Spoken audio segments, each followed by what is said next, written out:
In today's modern dating world, it's easy to become disheartened between all the ghosting and the breadcrumbing and conversations that suddenly end or go on forever without ever meeting or planning a date, one bad date after another, or a completely empty dating pool. It can be exhausting and disappointing. You're not alone. I get it. Dating has become more challenging now than it probably ever was.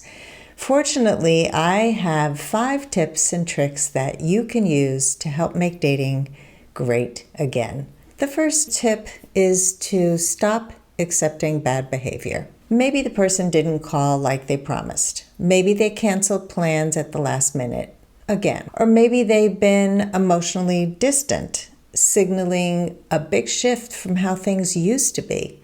Whatever the situation, it made you uncomfortable or it made you upset. But instead of addressing it, you either excused their bad behavior or you thought it was too needy to bring it up so soon. When we are invested in a relationship and want things to work out, we're often eager to win somebody's approval. And we want to think the best of people, giving them the benefit of the doubt. I want you to stop giving so many benefits of the doubt. Stop accepting the unacceptable. When you set clear boundaries for yourself and others around what works for you and what does not, you will start attracting people who respect you more. Tip number 2, practice non-attachment when you're dating. Many of us want to guarantee that the person we're dating is going to be our forever love, that it's going to work out from the first date. But even on a first date, we want to know, is it going to be worth it? That this person could become the one, or it could develop into a relationship. This way of thinking makes us afraid of rejection. It makes us set up for disappointment constantly, and we often lose ourselves in the process of trying to win somebody over.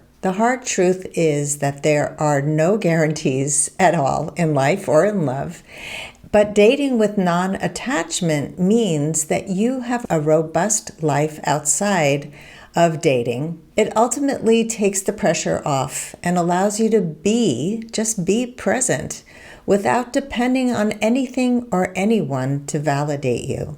So you're not attached to the outcome. If you date without attachment to the outcome, you will enjoy the present moment.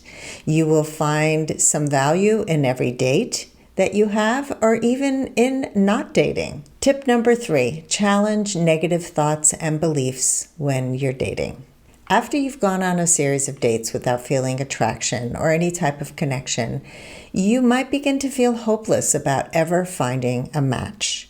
You might tell yourself that there's something wrong with you, and that's why you can't find a partner.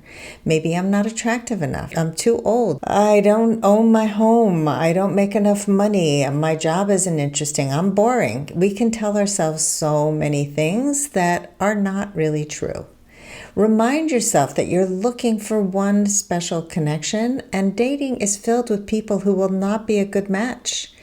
And you're going to keep dating until you meet people who are more aligned. So I want you to question when those negative thoughts and beliefs come up, especially about your own worth. And I like to use the Byron Katie 4 questions. Question 1, is it true? Ask yourself, is this true? The belief that I believe right now, is it true? And most of the time you're going to probably say, yeah, I do believe it's true. But question number 2, can you absolutely know that it's true? Then this is where you start to say, well, there might be a little bit of a doubt. No, it's not always true. It's not true that there are no great men. It's not true that I'm so unattractive. Men have been attracted to me before. It's not true that owning a home establishes my worth, right? So you start to question, can I know that it's absolutely true? Question number 3 is, how do you react? What happens when you believe that thought? So when you believe that there are no good men, for example, or no men will like me, who do you become when you believe that thought? How do you react? What happens inside you? And so often, if we believe that there will be no good people, we will shut down. If we believe we're unattractive, we might give up on dating. we might just go down a rabbit hole. And that leads us to question number 4. Who would you be without that thought? Who would I be without the thought that I'm unattractive? Oh, I have a lot more confidence. And then you go into the world with that confidence. It may sound simple, and it actually is a simple process that can quickly help you change your thoughts, change your beliefs, and have more confidence. Through this method, you can turn a negative thought into a positive one. For example, I haven't found anyone yet, and I probably will be single forever, becomes I haven't found anyone yet, and that could change at any time. I might meet them tomorrow. We can change our thoughts. It's a very powerful thing. Tip number 4 is to trust your instincts when you're dating. Have you ever told yourself, I am very attracted to this person, but we don't align on something that's really important to you? And then you say to yourself, maybe if I date them long enough, they're going to change. Or they seem so nice despite all the bad behaviors that they displayed that we're not going to acknowledge, and I was just blindsided when it ended. I hear this all the time. I was blindsided, but the behaviors have shown up early on. People do show you who they are, even when they maybe act differently, like they try to cover up who they are, but they usually are very clear about who they are right away, and we don't want to believe it.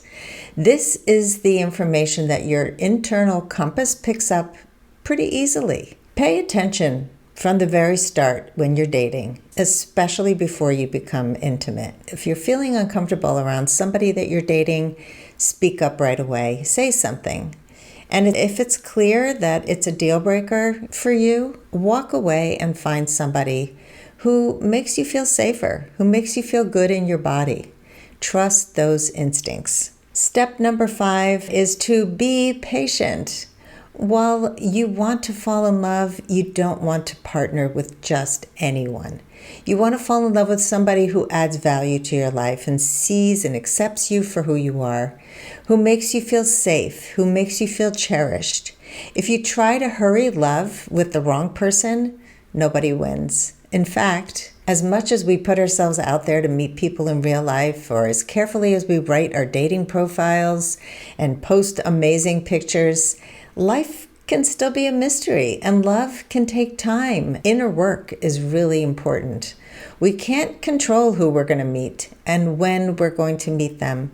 The only thing we can control is creating the best life we can and practicing important dating and relationship skills, the ones that I teach my clients. Finding a partner with whom you feel a true connection isn't a simple process. So if you're feeling down about your current dating life, be kind to yourself. Keep working on becoming a healthier, happier, more independent version of yourself. And by the time you find somebody who clicks and feels like a really good fit, you're going to be in the right headspace to make the most out of that relationship.